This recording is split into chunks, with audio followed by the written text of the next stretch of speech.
At that point, I raised the question of the integrity of elections. My question was, aren't the people supposed to be voting for themselves? John McCain's response was, quote, "We can't have people voting for their leaders. We need to make sure the nations are in the right hands," unquote. I felt like I was the only one there who felt uncomfortable with John McCain's speech, basically telling us that people were too stupid to elect their own leaders.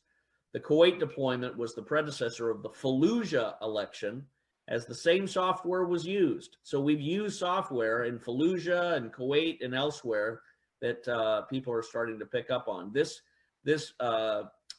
technology, incidentally, was developed within the psychological operations, information operations community. One of the architects of it was a gentleman named Patrick Berge, who was an Army guy that worked in the same command that I did, who was a brilliant computer technological wizard.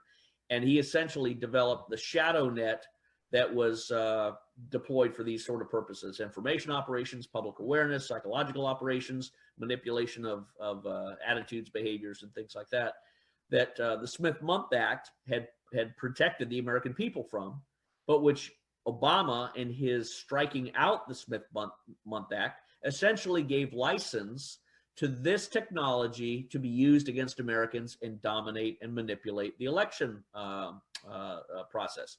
So that's why Obama executive ordered out the Smith-Mundt Act, because